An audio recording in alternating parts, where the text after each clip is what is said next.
Good evening, everybody. Here we are at the book club one more evening, and we have today a very interesting young lady called Tejaswini Apte Rahm, and we're going to discuss what is her debut novel, The Secret of More. So I look forward to this discussion. Now, Tejaswini started off as a Bombay girl. She went on to study in Singapore and in Britain. She has lived in so many different countries: Singapore, Britain, Serbia, Israel, Cambodia, Myanmar, Thailand, Fiji, Bangladesh. And I have a feeling she's going to add to this list, as she goes along. She's worked as a journalist and as an environmental researcher. She's written for newspapers and journals, including the Times of India and the Hindustan Times. She has co-authored an environmental education book for children. She's also written short stories, and the short story collection was shortlisted for awards. The Secret of More is her debut novel. Now, Tejaswini, I want to tell you right at the start, I really enjoyed the novel. We'll talk about it, of course, afterwards. But I just want to say a couple of things. One is that I enjoyed its very unpretentious way of narration. You didn't sort of explode onto page one with heralding something very sensational.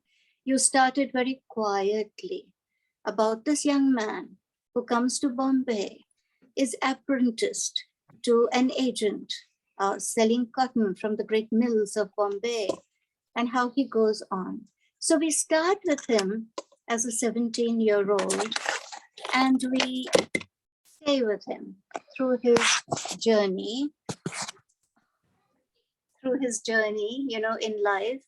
And he goes from merely being an apprentice to owning an agency himself, gets interested in the cinema industry, has ups and downs there.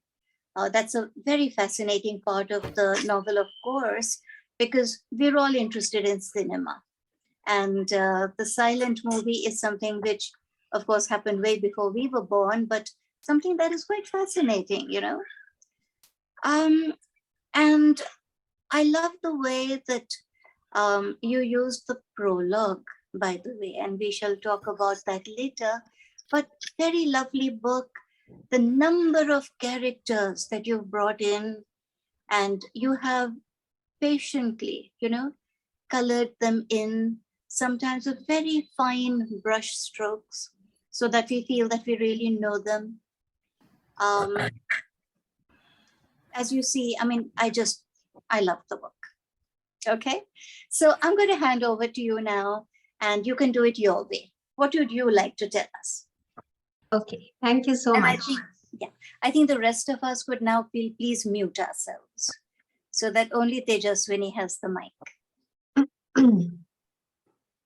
Okay, so hello, I'm Tejaswini Apte Rahm, and I'm delighted to be here to introduce you to my new novel of historical fiction, The Secret of More. I'll just hold it up for those who haven't seen the cover.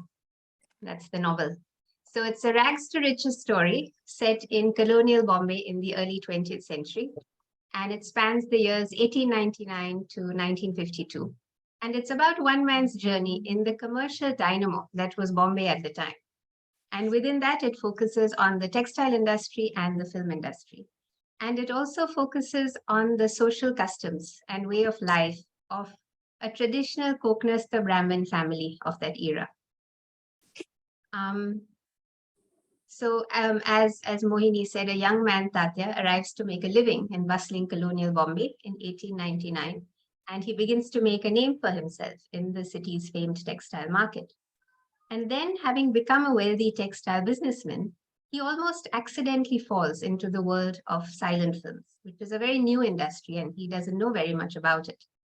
And it appears to him to be a very strange world of make-believe. He becomes a film producer, and his film studio rockets towards success. The crowds come to see his films based on the Arabian Nights, filled with adventure and sword fights and special effects. But in all this, his friendship with an actress, Kamal, and the deep attraction he feels towards her, it threatens to shake his world, and it makes him question his own integrity. So my novel is about ambition, it's about love, it's about grim betrayal, as Tatya tries to unlock the secret of more, secret of having more and being more. And so the story moves from the clatter of textile mills, it moves to the glamour of the silent film industry, it moves from the crowded chawls of Girgaon and moves to the luxury of sea-facing mansions. So just to give you some background to my novel, the idea of writing this novel came to me because I was researching the life and times of my great-grandfather, and I was writing his biography. He came to Bombay in the late 19th century with nothing much in his pockets. And in the early years of the 20th century, he made his fortune as a selling agent of textiles in Bombay. He then became a financier of Dada Saheb Phalke, and he became one of the founders of the Hindustan Film Company, which produced many of Phalke's silent films. And today, of course, Phalke is known as the father of Indian cinema. So I thought this was a great story to take off from and to create a fictional world around. The textile and film industries have formed a commercial backbone of Bombay, and they have profoundly shaped the city. And so it was fascinating to go back into those early years and see what the pioneers of those industries would have done. And I was also fascinated by the era and by its very rapid move from tradition to modernity, whether it was the changing face of the city or the beginnings of the film industry or the very rapid change of social customs, all sort of compressed into this span of about 50 years. And the research also felt very personal because though the story in my novel is fictional, it felt as if I was sort of looking back in time to see how my own family would have lived in the distant past. So I'll just tell you a little bit about the characters in the novel. Apart from Tatya, who's the main character, and his rags to riches journey, there are the stories of several strong women characters, which I really enjoyed writing and developing in the novel.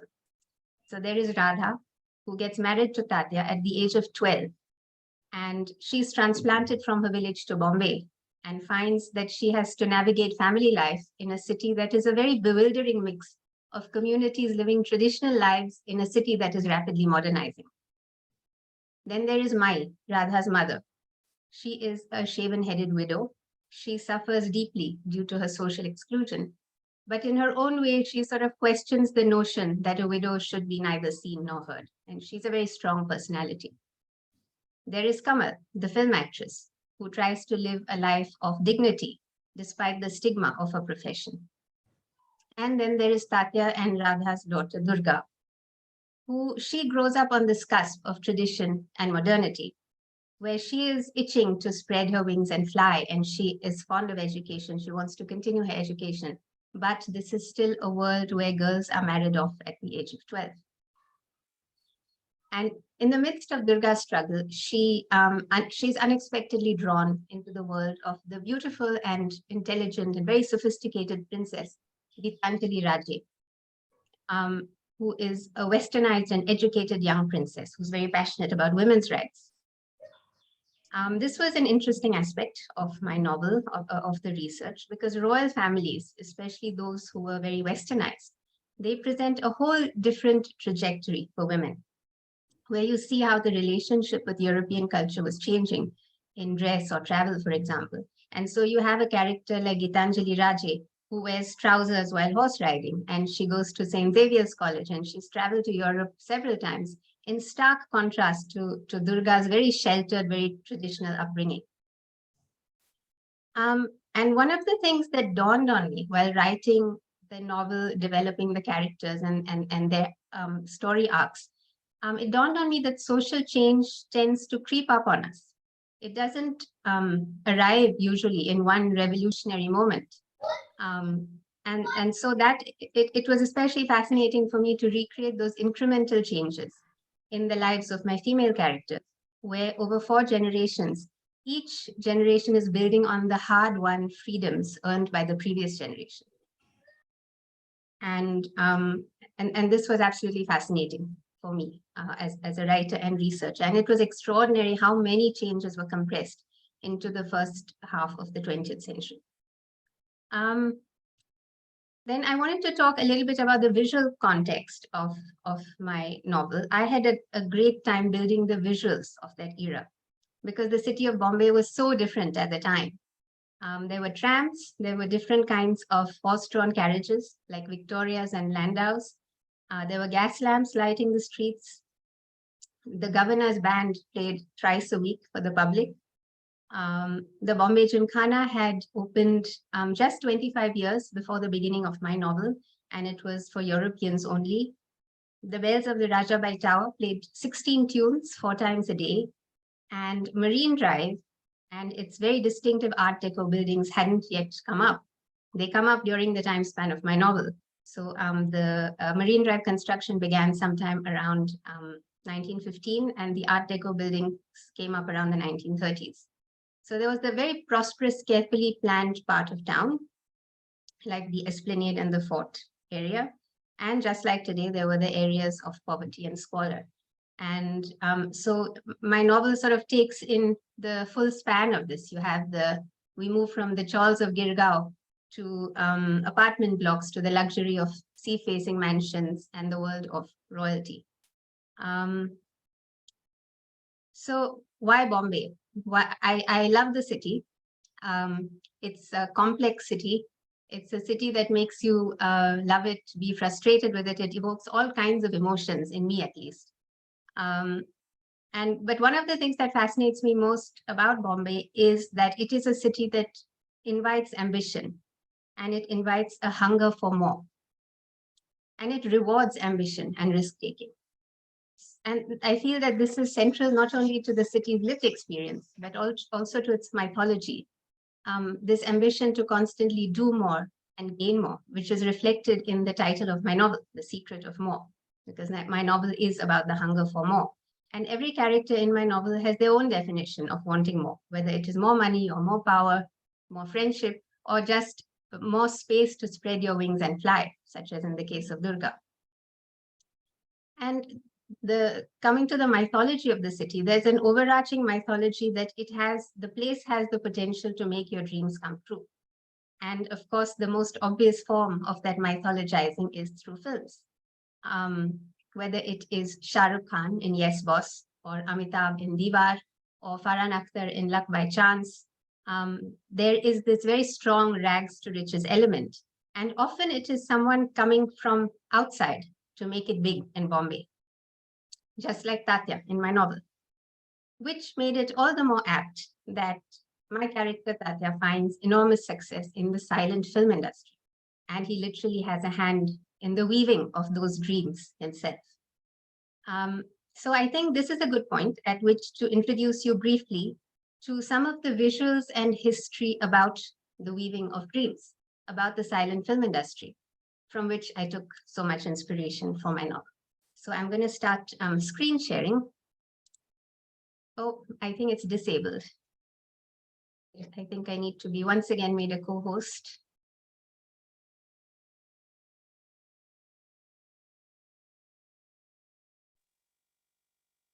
Priyana Just has a second. Priyana, Or they just just a said second. not able to share screen. It's been disabled. I'm just trying it again.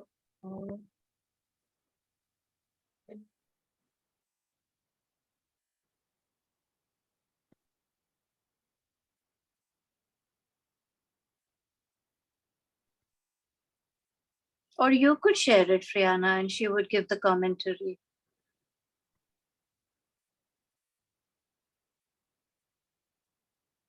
Done. Is it done? This one, try please. I'll try it again. Yeah. Okay, we're through. Great. Can you see my screen? Yes, it's Yeah. visible. Yes, we can. Yeah. Okay, great. So now I need to make it full screen. Is that full screen now? Yeah, full Yes. screen. Excellent. Okay, so a large chunk of my novel takes place in the silent film industry. And so I thought it would be interesting if I briefly shared with you the context from which I took a lot of inspiration in writing this novel. So in 1892, the first Magic Lantern show took place in Bombay, put on by a family called the Patvardhans. These were the first moving pictures. The Magic Lantern was essentially a slide projector using hand-painted glass slides. The technique for making the pictures move was to paint one main scene and then another slide, which could be rapidly moved over the first slide to make some parts of the scene appear to move. For example, in the top right corner, in the slide with the man standing in the water level is shown to fall rapidly. And in the center slide, a mouse is shown to run into the open mouth. They used live commentaries and music during the show, which interestingly is something that silent films also did later. Just 4 years after the first Magic Lantern show, the first Indian film screening took place in Bombay's Watson Hotel. This was only 6 months after the French Lumiere brothers had held the first ever film screening in Paris. The title of the show was just Cinematograph, and it was a series of scenes such as the arrival of a train or workers leaving a factory. Within a few months, other showmen arrived in India with films described with strange names like Vitagraph, Motor Photoscope, and Andersonoscopograph. But eventually, silent films became popularly known as bioscopes. And incidentally, we only talk about silent films now because they came before talkies. But in an era where there was no sound, there was no need to call them silent. They were just called bioscopes. So the first Indian filmmaker was Harish Chandra Bhatavdekar, a photographer, who made what was probably India's first newsreel, when in 1901, he filmed the reception given to an Indian math student who had returned from Cambridge University. Meanwhile, popular Western feature films had already begun screening in India, like Uncle Tom's Cabin or A Trip to the Moon. But so far, no Indian had ventured into making feature films. Finally, the first Indian feature film came in 1912 called Pundalik. But apparently, it was not made particularly well, and so its pioneer status has been a bit obscured. And then there was a second feature film called Savitri. It was advertised, but it was never released because the developing was defective. And then finally, we come to the third feature film, the best known of all, was Dada Saheb Phalke's Raja Harishchandra in 1913. All the roles, including female ones, were played by male actors. It took 6 months to make the film. During the day, he shot the film on a hand-cranked camera, and at night he did the developing, editing, and printing. In 1913, it released at Bombay's Coronation Cinema, and it was a great success. Though for the first few days, he had to arrange for a dance program as well as a juggling and a comic act to attract an audience. Audiences found it amazing to see well-known characters from Hindu mythology come alive on the screen. One of Phalke's trump cards was trick photography, where he made divine beings appear and disappear on screen. The film had an initial run of 23 days, an outstanding record for those times when films hardly ran for 4 days. Phalke described his profits as amazing returns, despite having only one print of the film. He released 2 more mythological films the next year, which also made a lot of money. And in 1917, Phalke released Lanka Dahan. It has been described as India's first box office hit, with a male actor playing the role of Sita. It has some stunning visuals, and it was a huge success wherever it was released. At the West End Cinema in Bombay, the theatre could not keep up with the demand, so they started showing the film continuously from morning till late at night. The theatre was surrounded by bullock carts because people from small towns and villages had travelled to Bombay to see their gods come alive on the screen. At the Aryan Cinema in Pune, the crowd almost broke down the doors of the theatre trying to get in.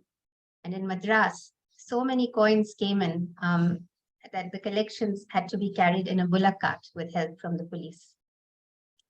But despite all these successes, it was wartime, and it was very difficult for Phalke to get financing for his films because filmmaking was still seen as a risky and new venture. In 1918, he managed to get financing from 5 businessmen who came mainly from the textile industry. They formed the Hindustan Film Company. The managing partner was V.S. Apte, who happens to be my great-grandfather. And one of the other businessmen was Maya Shankar Bhatt. Apart from Phalke, there were other directors who also made films for this company, and it turned into a very successful venture. They made 12 to 14 films per year at their peak, and they produced 96 feature films over 15 years and many more short films and documentaries. And at that time, it was typical for films to be made very quickly, within 3 to 4 weeks for one film. So the cost of making one film was 10,000 rupees, but the monthly earning of the studio was 40,000 rupees. Sri Krishna Janma was the Hindustan Film Company's first film made by Phalke. It made a profit of 3 lakhs, which was an enormous amount in those days.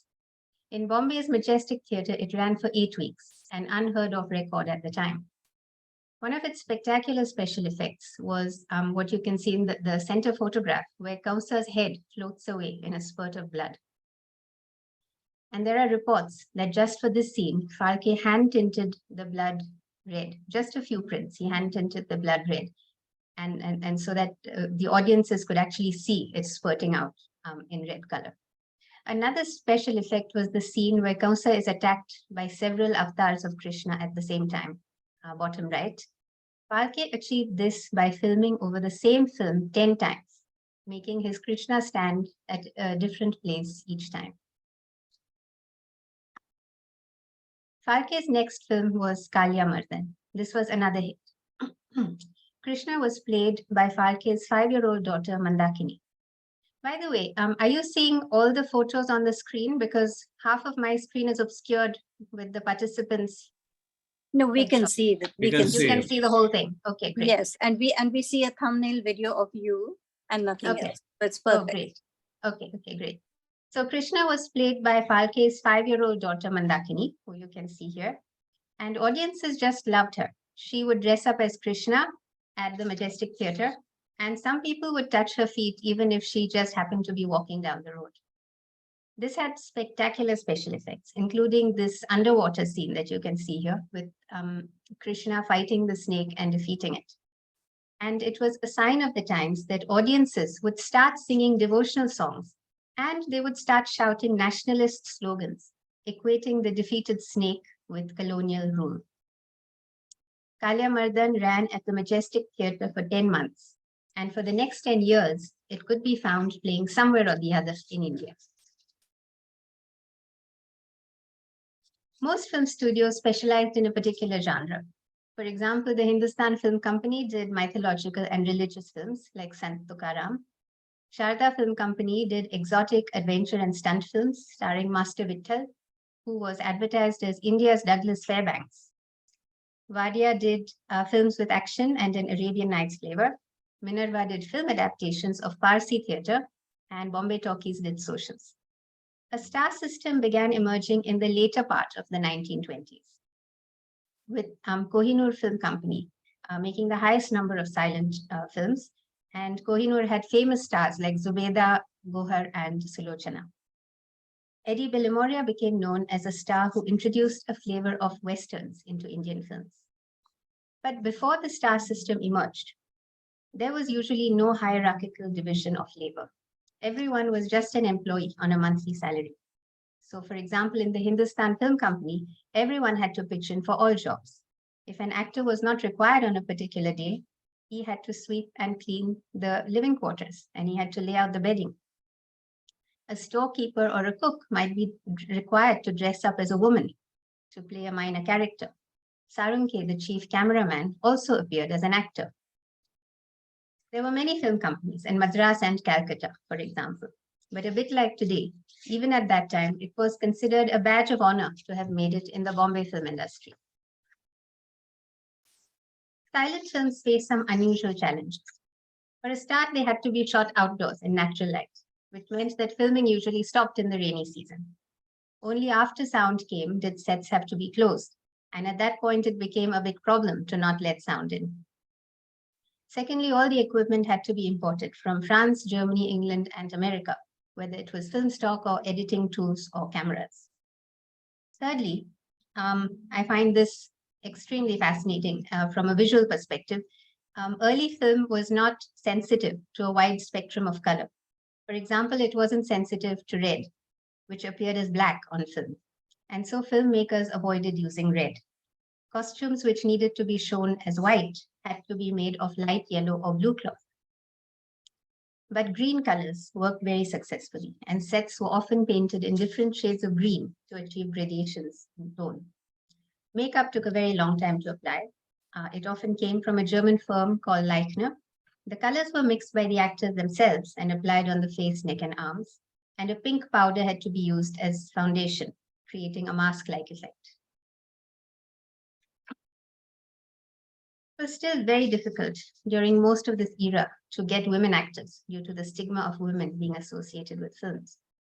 The first women to act in silent cinema tended to be dancing girls. Many were Anglo-Indian, Jewish, or foreigners, such as Renee Smith or Ruby Myers, who rebranded herself as Sulochana. Kamlabai Gokhale was the first Indian actress, and she acted for Phalke in 1914. The personal safety of actresses was often quite dire. In fact, Phalke even suggested that actresses should keep a small, sharp instrument with them at all times as a method of self-defense. Even male actors were considered immoral. The silent film star Jairaj said that his own brother did not talk to him for years. Apart from the stigma of acting in films, it was also believed by some that exposure to the camera lens was harmful to your health. And in fact, it was also believed in the 1920s that if you recorded for the gramophone, it would harm the quality of your voice. One of the most interesting aspects of silent films is the fact that they were not really silent after all. A harmonium, a tabla, and perhaps one other instrument would always play during film shows. For example, in these music and dance scenes shown here, the musicians would have provided the appropriate kind of music. Or there might be dramatic roles on the tabla to accompany Douglas Fairbanks in a sword fight, or climactic music on the harmonium. There were also people creating sound effects, like stamping their feet or shouting. The sound of galloping horses was produced by banging coconut shells together. Many producers, especially for films releasing in Bombay, like to use title cards in 4 languages simultaneously: English, Hindi, Gujarati, and Urdu. And often cinemas had a commentator who would read out the title cards for the benefit of illiterate people in the audience. And sometimes he would even mouth the dialogues in a kind of on-the-spot dubbing. So it's quite fascinating to see that music and dance were a part of our films from the beginning. 1931 was the beginning of the end for silent films. Alam Ara was India's first talkie film by Imperial Movie Tone, followed very quickly by modern theatre's Shireen Farhad, and then the first Marathi talkie from Prabhat Films, Ayodhyacha Raja, which was also released in Hindi. All these films were very successful. But even then, there was no consensus as to whether silent films would actually disappear. There were some die-hard producers who tried their best to carry on making silent films. And even in Hollywood, Charlie Chaplin tried to push on, continue making silent films. But in fact, the era of silent films was over. Setu Bandhan, you can see the poster in the center of the slide. Setu Bandhan was Dada Saheb Phalke's last silent film. It had a limited release after talkies had already arrived, because it was almost impossible to find a theater to release it in. Eventually, he tried dubbing it in Hindi, creating India's first dubbed film. By the end of this magnificent era in India, around 1300 to 1700 silent feature films had been made, most of which have been lost forever. So that is the fascinating context that I took a lot of inspiration from for my novel, and I wanted to share it with you. So in that context, I'd like to read you an extract from my novel. In this extract, Tatya is in the Rising Sun film studio, which she has set up with Tansukrai, a fellow textile merchant. The studio is a successful enterprise and has been making silent films for about 6 years already. Tatya is sitting in the film director Bhale Rao's study, along with Shankar, the manager. It's just a short extract, and I wanted to read it because it takes place in the silent film industry context. Tatya wondered what had come over Bhalera. Was he coming down with a fever, perhaps? His eyes looked bright. There's someone I'd like you to meet, said Bhalera, before you go back to the city. You did mention it, said Tatya. We face a peculiar problem, Sahib, said Bhalera. Our competitors have something we don't have. By competitors, I assume you mean Kohinoor films and modern films and... Yes, exactly. But what do they have that we don't have? Asked Tatya, frowning. We have ordered the latest equipment last year. Surely you don't want more? It has nothing to do with equipment, Sahib, said Bhalera hastily. I also have all the film stock and developing chemicals I need. I have everything. But they have a competitive advantage over us. And it is going to be more and more of a problem if we don't do something about it. My dear Bhalera, said Tatya, are you ever going to get around to saying it? Yes, said Bhalera. And now he smiled brightly, as if egging himself on to speak.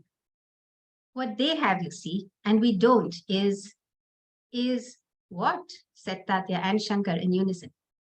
Is actresses, finished Bhalera, and he sat back looking relieved now that he had said it. Actresses? Said Tatya blankly. Yes, said Bhalera. His smile faded and he looked apprehensive. What do you mean actresses? Said Tatya.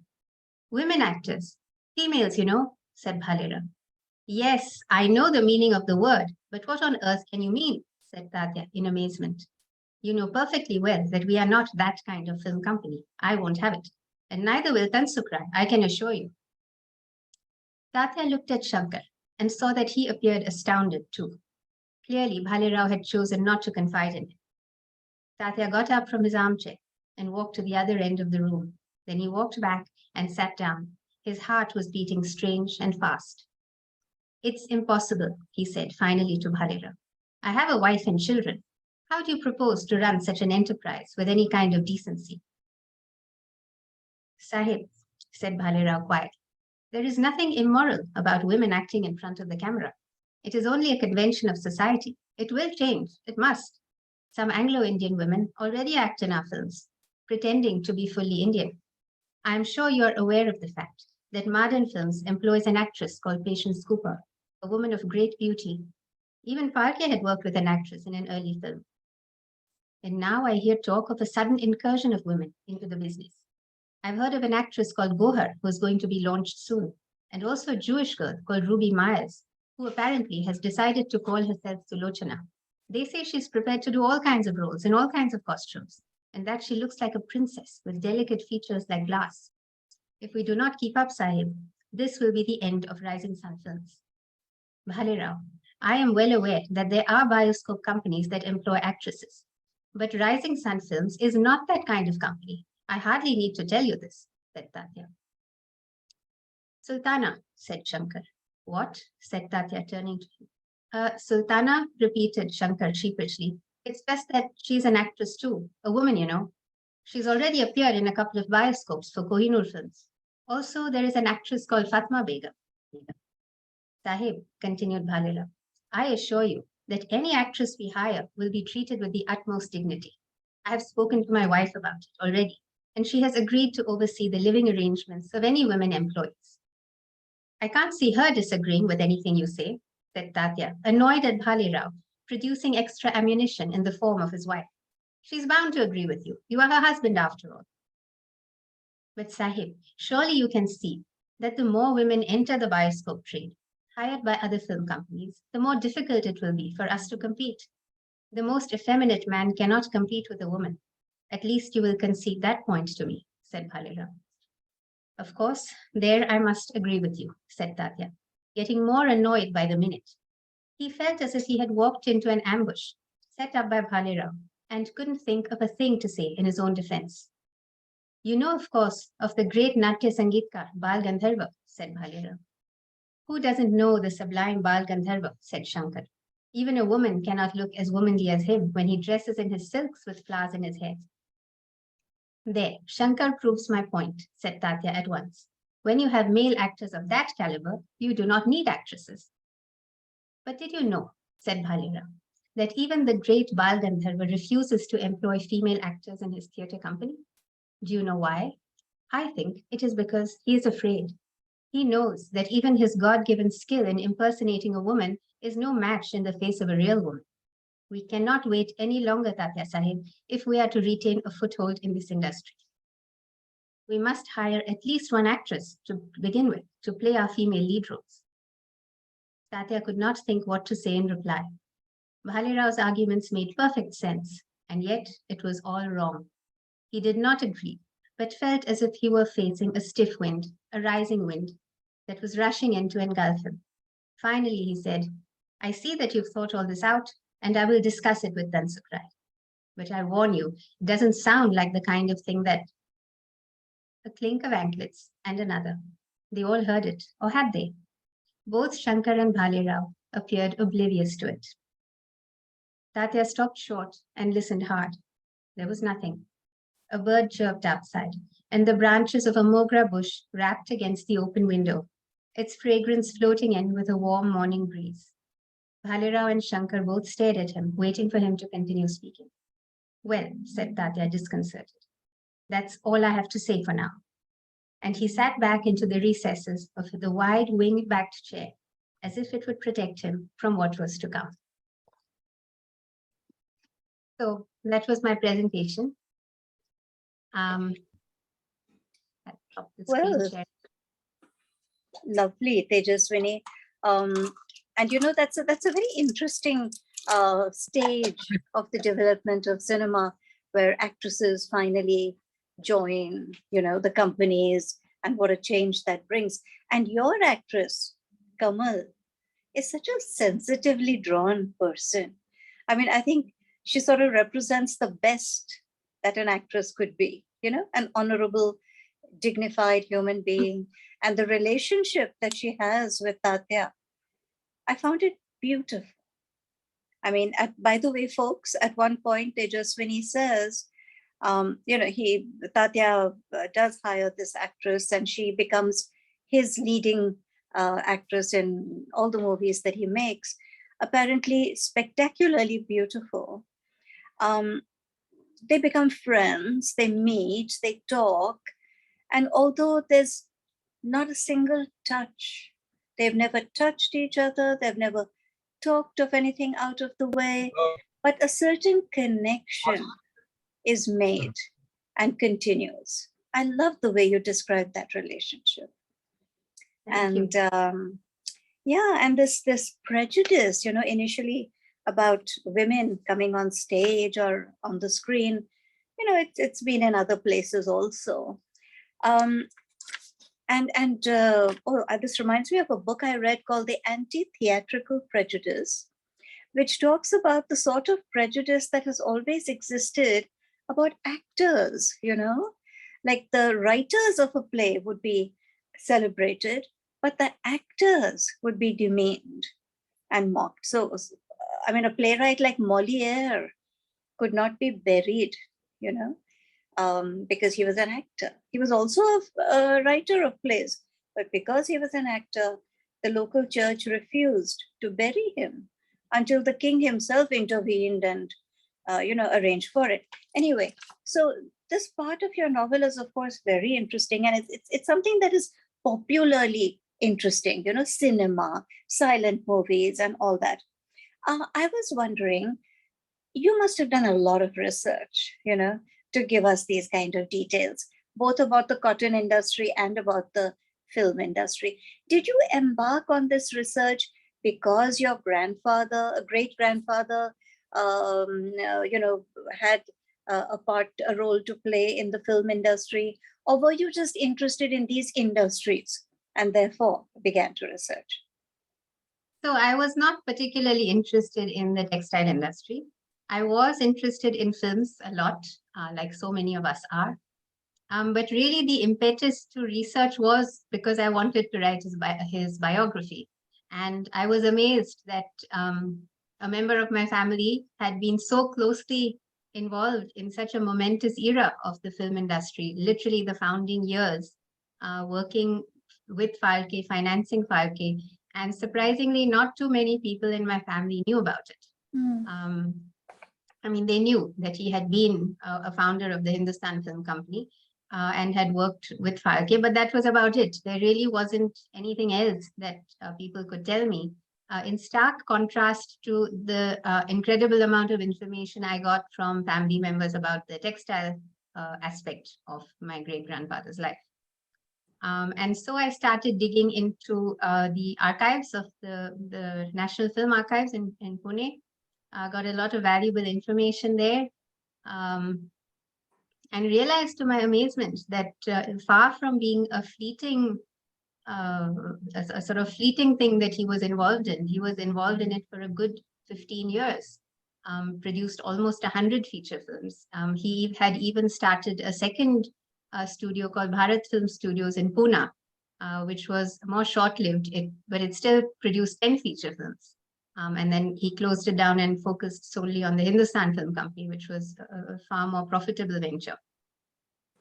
And again, it was a little bit due to the stigma, I think, because I realized that at some point of time, my great-grandfather had decided, when talkies came, he shut down the Hindustan Film Company, and also had decided by that point of time that it wasn't it would not have been a very good influence on the family.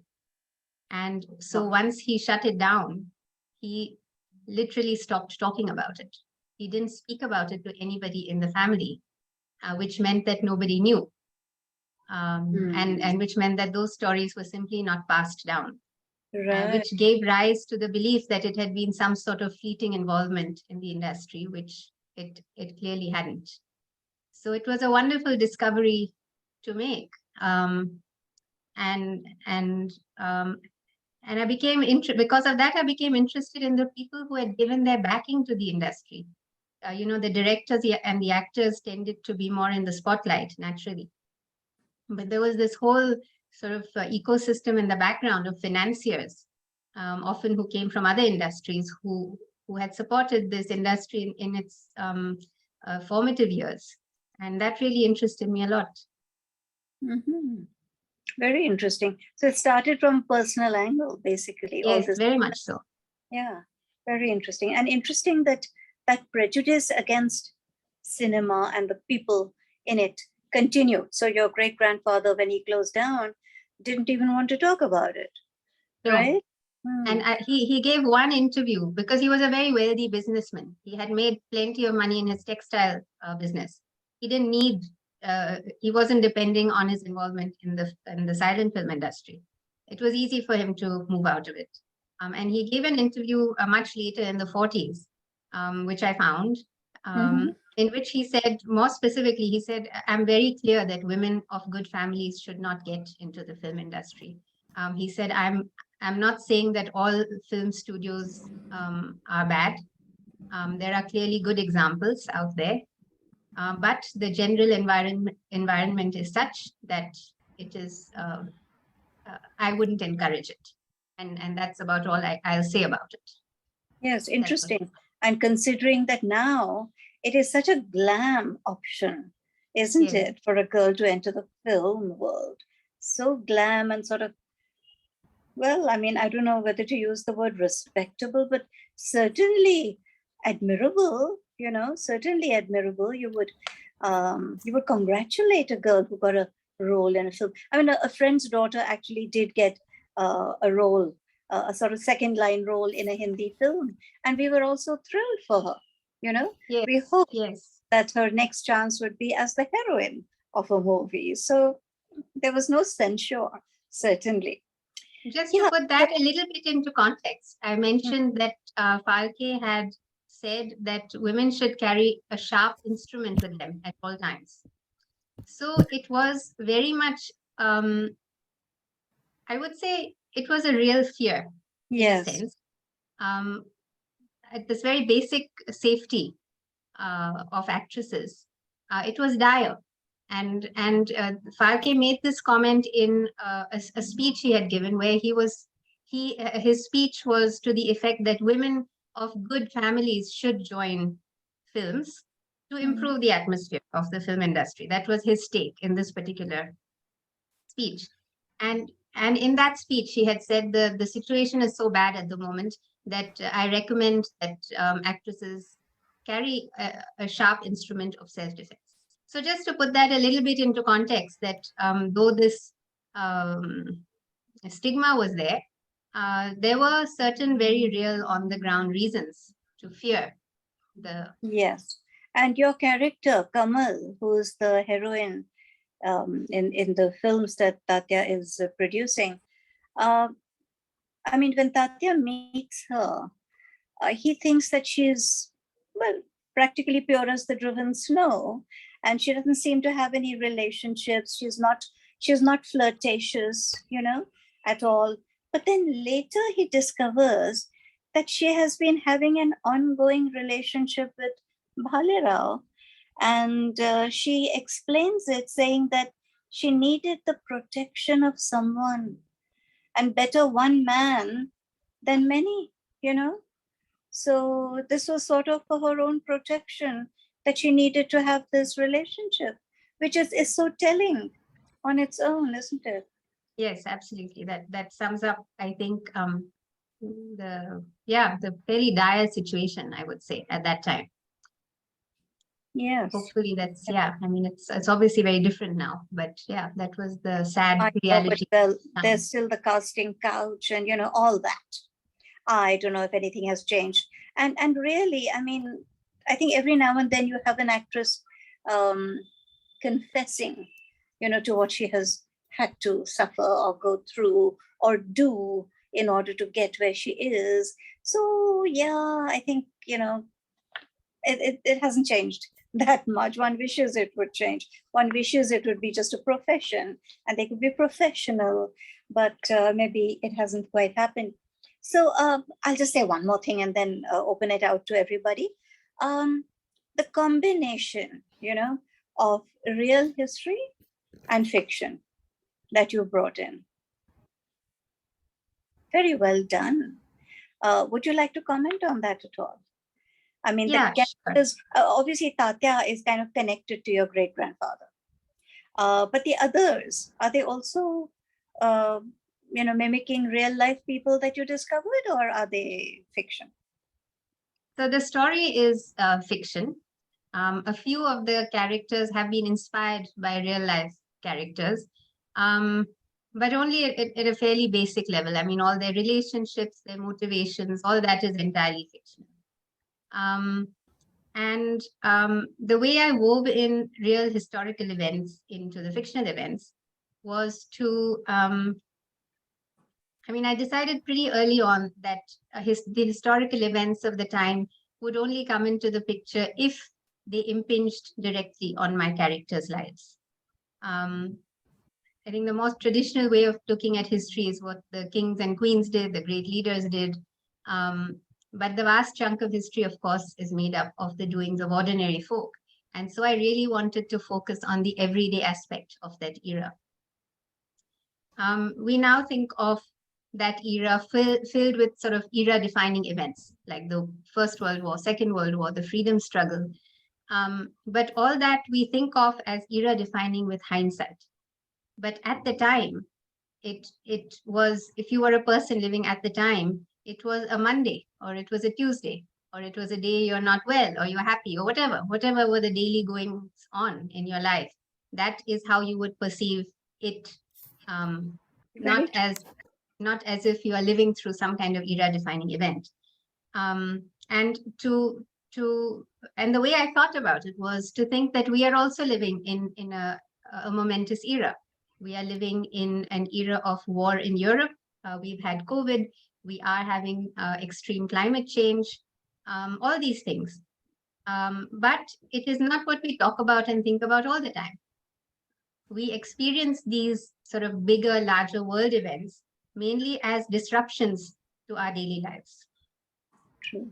And we experience them as disruptions in the sense of the rising cost of living, or changes in our personal freedoms, or changing weather patterns. That's how we experience them when they impinge on our lives. And these disruptions to an individual life is really what creates the mood and the texture of an era. And it was the most interesting aspect of history for me as a novelist, how to draw out that aspect. And so that's how I shape my novel, where the individual life should suggest the sweep of history rather than the other way around. And Yes. I think there's a danger when writing about that particular era, the first half of the 20th century in India. So much happened. You feel that you must refer to the world wars. You must refer, you must refer to the freedom struggle, because those were the big events of the time. But unless it's really a part of your story, it can feel very forced. It could feel disruptive to the narrative.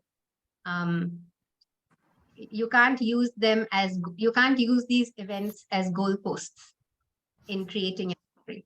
The focus of your story has to be the character, and their lives should suggest what is going on in the wider world, not the other way around.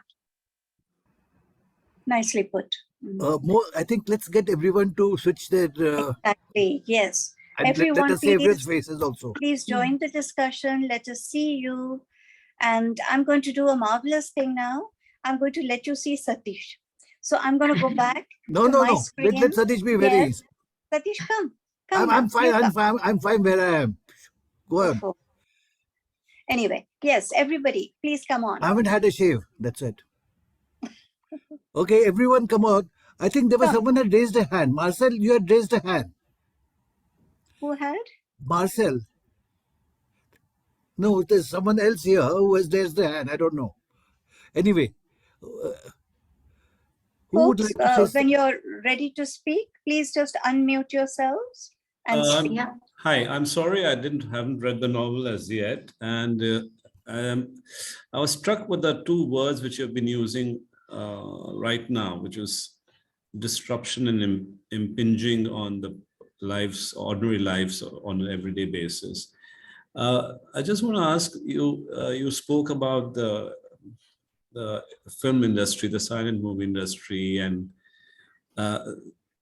does the novel, sorry for my ignorance, does it talk about the cotton trading and the cotton industry and the tumultuous period it went through during that same time?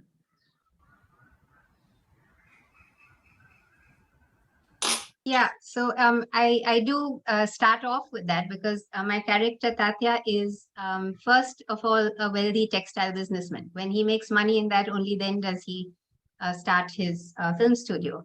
So yeah, there's a big chunk in the beginning where I mean, just to give some context, in 1899 when my novel begins, the textile industry in Bombay was already booming, and it was Bombay's most important industry, and it shaped the city's fortune. It was the only large-scale employer of labor in the city at the time. And during the early 20th century, Bombay's mills accounted for 50% of the spinning and weaving capacity of India. It was huge. And it's on the wave of this boom that my character Tatya begins work at Multi Jetha Market in Bombay. And Multi Jetha Market was the largest wholesale textile market in Asia on the continent. And that's where he makes his fortune. And during World War I, which is also part of the time span of my novel, during World War I, there was a further boom in Indian textiles, and fortunes were almost made overnight because no cloth could come in from British mills. The ships that would have brought in the cloth from Britain to India, they were diverted for war purposes. And also the mills in Britain that were producing cloth, that cloth was also diverted for war purposes. At which point the only cloth that mattered was the cloth that was made in India. And that's how huge fortunes were made, especially during this time. Yeah, so it was this very dynamic industry that shaped the city. And in fact, it continues to shape the city today in the guise of mills which have turned into malls. You know, that whole churning and dynamism, it continues in its own ways. So it's very, the legacy of that industry is huge for the city. And yeah, so this was a very interesting thing in the first part of my novel. There's quite a bit of concentration on the textile industry. Mo, I think Friana wants to say something. Yes, Raise your Rihanna. hand.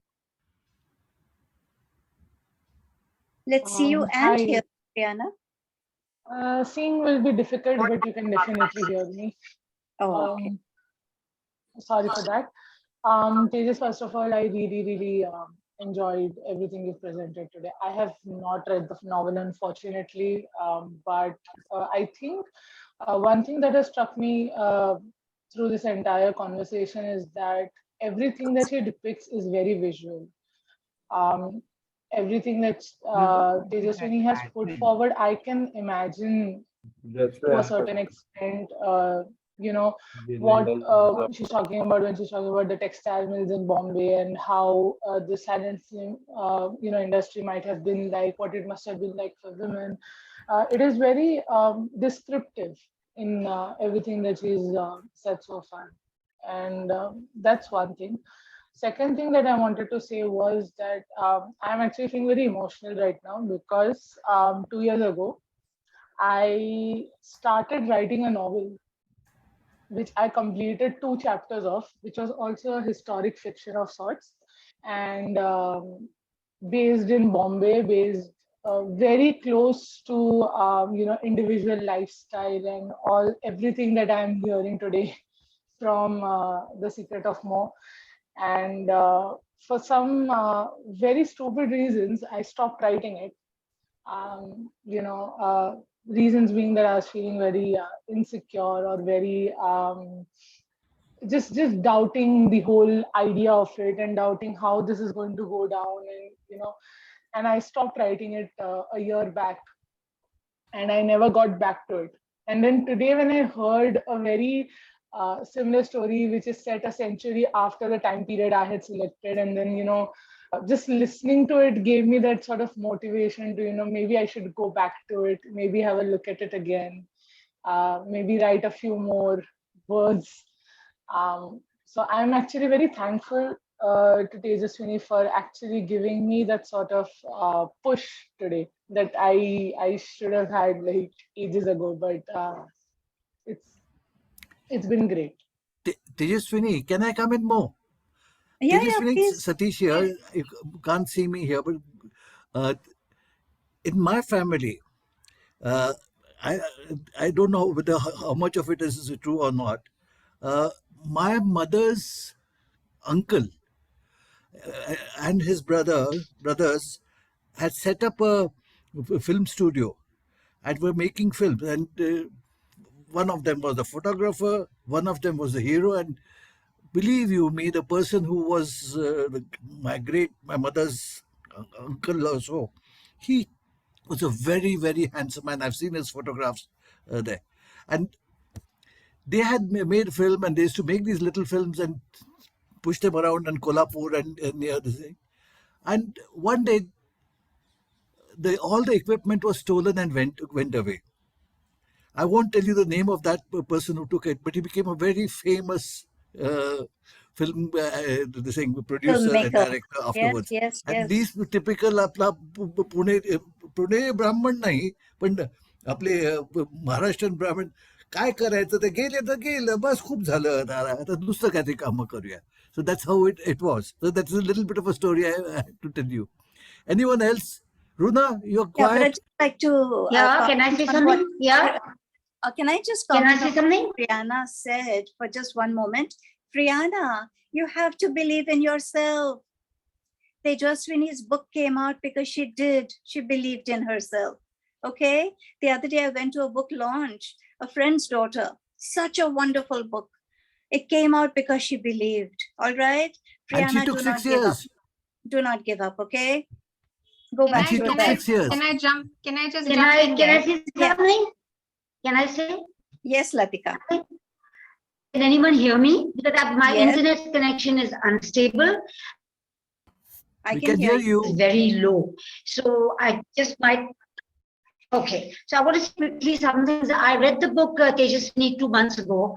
I read it very quickly and I handed it over to the next person who was going to read it. But I know your book has received a lot of kudos and very deservedly so. I enjoyed it thoroughly. I think it was almost a slow motion, languorous way of possibly because you wanted to reflect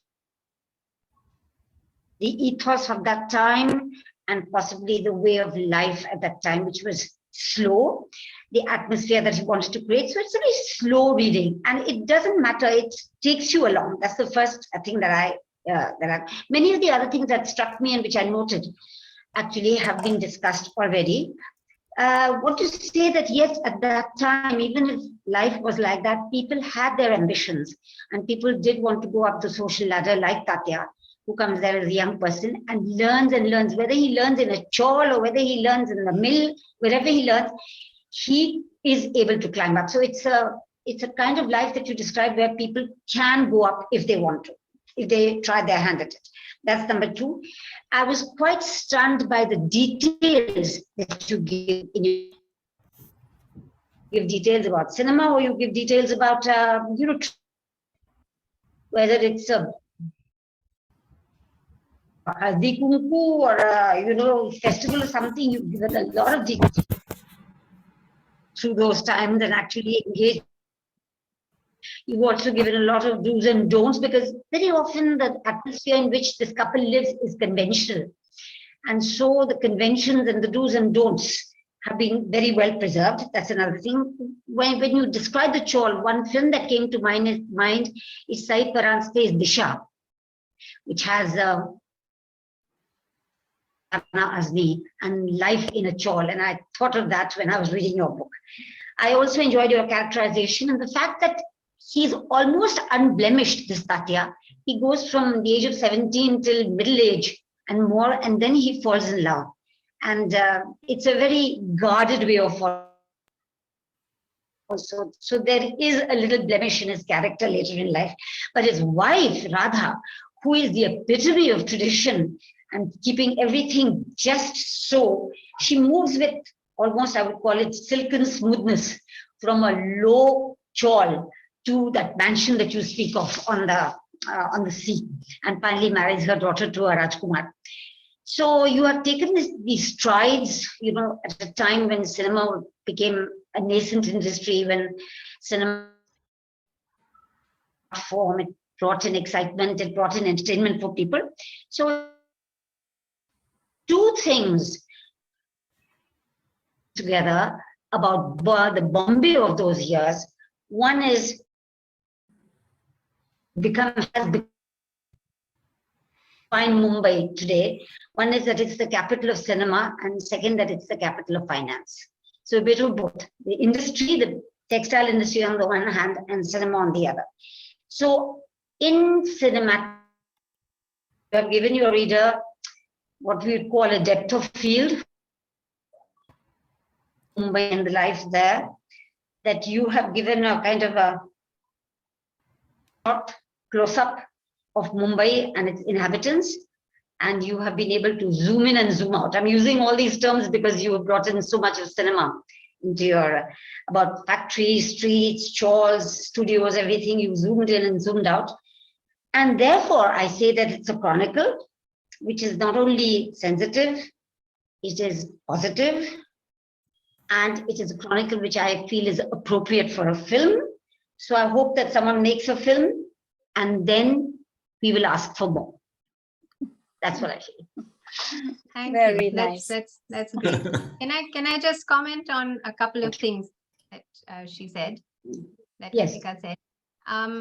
I liked that that you thought it was a very visual and a slow moving, not in terms of the narration, but in terms of the pace of life of the characters, in a way. Yeah. And the detailed visuals. I think both these things came down to the research that I did. It was a lot of detailed research. If you see the acknowledgements at the back of the book, Yeah. there were actually many more things many more books and articles that I'd referred to, which I couldn't possibly note all of them in the acknowledgements.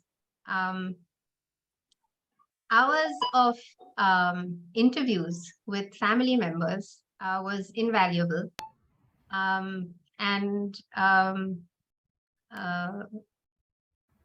Really having a set of questions, of course, which I wanted to ask, but then just sitting back, not being in a hurry to go from one question to the next, but letting the conversation go off into all kinds of digressions, thoughts, wanderings, family stories. And often it was in those digressions that the really important, valuable stuff came out, what I would call the texture of life, the mood of that era. I think is the most difficult thing. If you read a history book, you'll get all the facts and figures and all that. It's the most easily accessible part of history and the least interesting part of history for me. What is really interesting is the mood and texture of another era. And that has had to come out from these long hours and hours of conversations I had with older family members and their memories of their childhoods and what they had been told by their parents and grandparents. That was one thing. But when I went to their houses to interview them, I would also ask to see their photo albums. Again, a real treasure of information by getting the visual detail. What did interiors of houses look like? What did people dress like? Especially the women. The notions of beauty were so different at the time. What did women do or not do to beautify themselves? And of course, there were not so many candid shots in that time because, photography wasn't so casual. But despite that, I did find several candid shots of the insides of houses and domestic life, absolutely invaluable. And thirdly, sometimes I'm a researcher at heart. If I find a strand of inquiry that fascinates me, I'll just go after it till as far as I can, till the logical end. And sometimes as a researcher, you strike gold. There have been a few times during the research for this novel where I felt that I had struck gold, sometimes in an interview, but most particularly when somebody sent me 2 books written in Marathi. One was written in 1914 and the other was written in 1932. And they were both household guides for housewives of the time. They were essentially go-to guides of how to run your household. With such detailed information about how to celebrate festivals, what food to cook during different times of the year, how to cook them. All the domestic duties were chalked out right from early morning to late at night, from heating up water for your husband for his bath in the morning to cleaning the oil lamps and filling them with fuel in the evening, every single thing. And this is the kind of research that enabled me to create that level of detail and to sort of try and recreate that pace of life. Yeah, well, I didn't mention that because it has already been spoken about, but the details were very, very accurate, I must say. If I have known whatever little I've known, very, very accurate and very exhaustive. Mo, there are people who haven't spoken. Jyoti, Leslie Pereira, Marcel, Yes, and Trisha. yes. Let them speak up, please. Leslie, Jyoti, no one's answering. And where's Trisha? There's Trisha. Can be Leslie. I can see. Yes, Leslie Trisha can at least be seen. Here's Jyoti now, also visible. Leslie visible. Yay. I was just listening and enjoying. Go ahead, Jyoti. What do you say? Go ahead. Take a. It's a lovely book. I should get and read. I really loved it. That's all I can say. Okay. Thank you. Leslie? Trisha? Moini, I was just wondering, you started off by saying that the prologue is interesting. Yes. Well, let Leslie and Trisha speak and then I'll talk about the prologue. Sure. Trisha, go ahead. I found this a quite interesting novel. It got a lot of history in of Bombay and the film industry, and parts of it also were of Pune. So yes, I found it very interesting. That's all. Yeah, and there is one point, this is right in chapter 1, where we realize that Bombay energizes Tatya, wants to make him sprint. This is what Tejaswini has written, that he comes from a small village and he's come to Bombay, the city, and the vibe of the place makes him want to sprint. I love that. Yes, Tricia. Would you like to unmute yourself and speak? I feel quite nervous speaking because I'm obviously from a different culture. But I mean, I think I was struck, as people have said, with the description and the whole flow of the story. I thought it was lovely. One thing that hasn't been talked, well, maybe we've touched on it, is, I mean, I was quite shocked about the young marriages, you know, getting married at 12 or being, you know, that was normal. Yeah. And just the progression towards the end where they start talking about how women should have more rights, and just the way women couldn't get educated. And then you see the progression of that. So there was an underlying theme, I think. I don't know if that was intentional, or is that just part of history? But I was also puzzled, if I'm honest, by the princess and how that whole, I mean, were they not from different castes or different backgrounds, that she could have a proposal, the daughter could have I haven't got the book here, and the names I struggled with a bit. The daughter could have a proposal from the prince. So they are of the same caste, which is why they could even have that friendship and have that proposal. Yes, definitely. I'd just like to say here that Trish is a very old and dear friend of mine. We were at university together in the UK many years ago. So it's really great. I was a lot older than her, I hasten to add. But you must be, I mean, you must be so thrilled that, you know, your college mate has turned out a book of this caliber. Oh, absolutely. I mean, I've read her previous one, and we had a little book launch in London in my flat for the circus book that she wrote. But I think that was lots of short stories. But I think one of Teju's gifts is description and just evocative. It's very evocative. You can really sense the descriptions and the sort of scene. It's beautifully descriptive. Thanks. One thing that has struck me, you know, when I wrote the novel, I just had an Indian audience in mind. I didn't write any explanations or anything, you know, trying to write to somebody who's not Indian. And so I've been really surprised, very pleasantly surprised, that I've had so much feedback from people outside India, like Trish and many other friends, who've gotten right into the book, despite probably not getting that several explanations in the novel itself about various things which they might be unfamiliar with. Like Trish had a question about the caste of the princess and Durga and all that. But despite that, some really great feedback. I'm very thrilled about that, because I really wrote it with an Indian audience in mind. I never dreamt that it would be appreciated by friends outside India. But certainly what Tricia just said about the underlying theme of women's education and the progress, that certainly comes through. Because, you know, what comes through, Moini? Go on. Let me finish hearing you, yeah. Yeah, so you know, the kind of life that Mai, Radha's mother, has had to live, the norms, you know, of social norms in those days, Radha herself, and Durga. Durga is such a wonderful character, so positive, full of light. In spite of her, you know, handicap, she's, I mean, I that's almost inspirational, isn't it? It makes you have faith in what life can turn up for you. So that was quite wonderful. Gautam, don't go away. I'm going to answer your question now about the prologue. Well, the prologue. Now, Tejaswini, I wondered whether after you had written the whole novel, then you decided to add this. It's just a couple of pages, barely 2 pages. It's after Radha has died, and Tatya is sitting there, you know, thinking about her, remembering the sari that she often wore, the lamp that she lit, you know, those memories are flowing around him.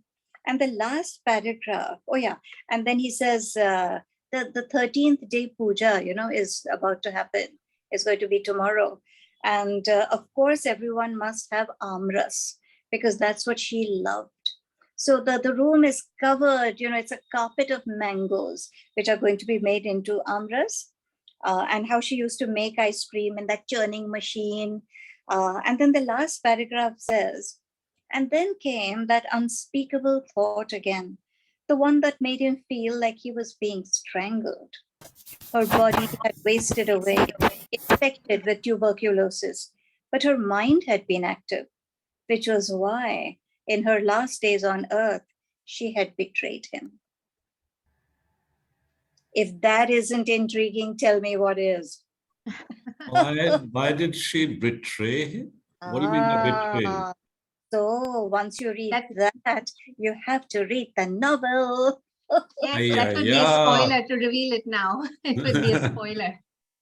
Sure, okay. Now that's... So I think Mukul I is guess there. you thought of it later and tacked it on? No, I didn't. I started with that. So the Really? way I started, yes, this was without any planning. And so when I started writing the novel, I thought it's too overwhelming to think that now I'm going to plan a novel. It was just too overwhelming. So I said, let me just start. I shall put pen to paper and write the first thing that comes into my head. That's the only possible way to start without getting overwhelmed. And so I started writing, and the prologue is exactly the first thing that I wrote. That's what came out. And it stayed that way. And then the second thing I wrote, you'll be surprised, and even I'm surprised. I don't know how it happened. The second thing I wrote was the ending. The last few pages of the novel. That's what I wrote after the prologue. And then I realized that I love this. I love how it begins and I love how it ends. And now I just need to figure out how to get from A to Z. I've got to plan out the map that comes in between. And it was very helpful to have a beginning and an end, to know what to work towards. So that's how it happened. Okay. So the 445 pages in between were then written. Yes, exactly. So the second book is in the works right now? I have a vague idea. Yes, I have a vague idea. I haven't put pen to paper yet. It has to. May I just ask you one question? In your view, does Radha change as a person? Just, of course, she adjusts to a certain kind of life which she's come from in the village, then into a chol, she adjusts to chol life. Then they go up the social ladder. Then they become big people. Then they start living almost next to they're practically living next to a royal household and have a huge house, and she runs a factory of servants. She makes this place run like a factory, absolutely tip-top. But she remains conservative till the end, hard and conservative. That way she doesn't soften towards her daughter, she doesn't really soften towards her husband. So that part of her remains the same. Yeah. So you're right. She changes very little in her outlook in life.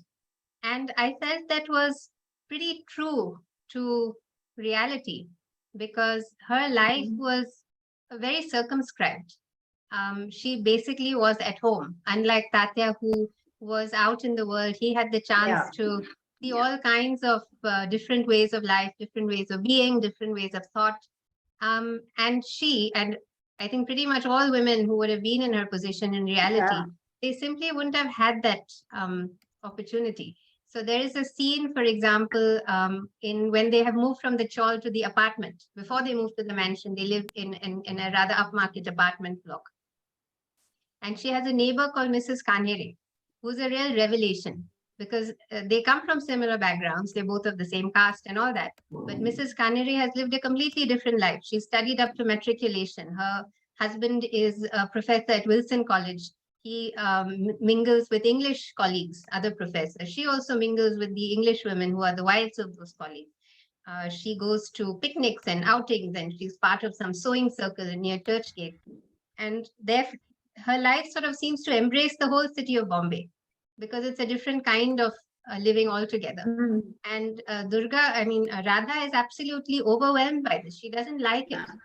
She doesn't want it. She doesn't like it. She retreats back to her own apartment and to her own way of living, the way she's always lived. And despite her whole journey from chawl to apartment block to mansion, this innate conservatism just doesn't budge. Though I will say there are some moments when she is flexible because of Tatya's urging. For example, she wants to have the haldi kumku in her apartment. And Tatya says, of course, you must have a haldi kumku, invite all the women you know. But why don't you also invite the wives of my colleagues at the textile market? Invite the wife of Tansukra, invite the wife of Zaveri. And Radha says, how can I do that? They are not Brahmins like us. I can't have them come to eat in our house. And Tatya says, you could perhaps be a little flexible. I don't want to force anything on you, but I move among people of other castes all day. It's the nature of business. No harm has come to us because of it. And she's very troubled. She says, really, am I supposed to have people of other castes come to eat now? And she can see that Tatya is a little displeased at her way of thinking. He's not forcing her. He's no activist. He's no revolutionary. He's just an ordinary guy who has a slight difference of opinion on this matter with his wife. But then she relents partly. She says, okay, let's have the haldi kunku on the terrace so that they don't have to come into the flat, into our apartment. Yeah. So this seems like a very small thing. But if you look at it from Radha's point of view, she is being flexible. She would never have dreamt of inviting anybody from the textile market. But she is being flexible in her own way. So there are small points happens of communities. Yeah. But I think this is how, even in families, you have little adjustments, little flexibilities, and slowly social change comes about. And I had to write this kind of scene with a lot of restraint because I don't agree with Radha on this matter, obviously. But as a novelist, I can't insert my views. I can't put my view into her mouth because historically speaking, that would be completely inauthentic. It just wouldn't work. It would be harshly sort of grating. And so I had to let the character speak from her point of view and let Tatya speak from his point of view. And they come to some kind of resolution that, okay, we have it on the terrace. And that's how change happens in families with small adjustments along the way. Okay, now we'll be realism soon. So Runa hasn't spoken and Mukul barely spoke earlier. So Runa, would you like to say something? Yeah, I wanted to say two things. I haven't read the book. But, talking about conservatism, the thing is, given the background, given their way of acceptance, when you accept this is the way life is, it's very difficult for them to move out of their comfort zone. So a person like Radha, who has found her niche in the society in which she was born and brought up, she would find it very, very frightening to get out of it and be different. I mean, it wouldn't make sense to her. So, and I think this is true of anybody who is conservative, whether male or female. What is conservatism? It's a certain sense of comfort with a given situation, right? And it takes some courage to flout it because you've been brought up to unquestioningly accept that. And for privileged people, even more so, because they can see the effects of their privilege, so they don't see it as privilege as such always. It's very unconscious. No need to change. No need to change. Right. Okay, that's one thing. Second thing, this whole prejudice you were talking about women and the acting world in general, it's been there everywhere, all over the world. And women particularly, I've been studying a bit about this. Even in the very, very, very ancient times, so-called decent, respectable women were always shielded simply because of a patriarchal basic society that women who are out free are fair game, and that is underlying the root of it. And that is what brings up all these social customs that, if you don't want to be molested, if you don't want to be prey to unwanted attention, then you have to behave in this particular way. And that's what gave rise to the veil. I mean, even ancient Greece had the veil, okay?